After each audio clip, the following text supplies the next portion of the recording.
Ilagay po natin ang ating mga sarili sa presensya ng ating Panginoon. Sa ngalan ng Ama, ng Anak, ng Espiritu Santo. Amen. Panginoon naming mahal, kami po ngayong umaga ay nagsama-sama upang aming ipahayag ang aming papuri at pagsamba sa iyo. Dinadakila ka namin at niluluwalhati ka namin. At ikaw ay aming kinikilala bilang nag-iisang makapangyarihan na may likha ng lahat. Kami po ay lubos na nagpapasalamat sa isa na namang linggo na iyong ipinagkaloob sa amin upang paglingkuran ang mamamayan ng lungsod ng Maynila. Kami din po ay lubos na nagpapasalamat sa iyo, Panginoon, dahil sa kabila ng mga sakuna na nararanasan ng aming bansa ay pinapahintulot mo na kami sa Maynila ay maging ligtas mula rito.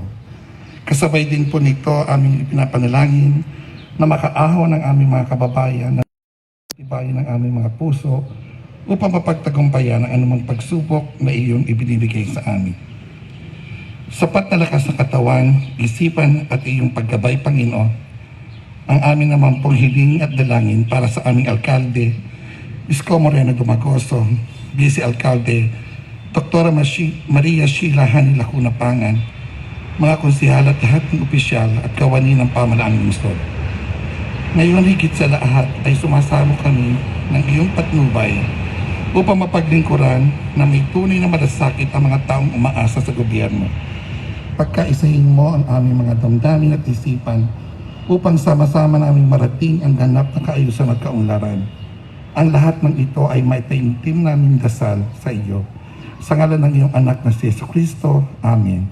Sa ngalan ng Ama, ng Anak, ng Espiritu Santo. Amen. Mga kababayan, ang pambansang awit ng Pilipinas.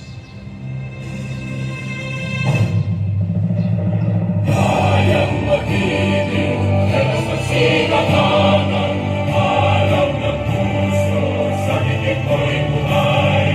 Upang hinilang, tuyan ka ng magiting, sa manlulubi, di ka masisinig, sa kagalang mundo, sa simulat, sa langit o babaw, ay hinatang mula, kawin sa pagkayang minamahal, ang isang ng matawag mo'y ay manatilitin, ang ituwin at araw-rapay ng pangali magiging, lumang ang araw ng walang ipagsikla, buhay langit sa piling ko. Ang inigaya naman ay bahagi, at mamatay ng dahil sa'yo.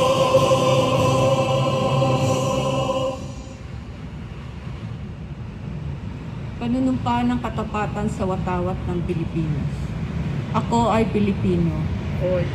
Buong katapatang nanunumpa sa watawat ng Pilipinas at sa bansang kanyang sinasagisag na may dangal, katarungan at kalayaan na pinakikilos ng sambayanang makadiyos, makatao, makakalikasan at makabansa.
sa pagdating sa lungsod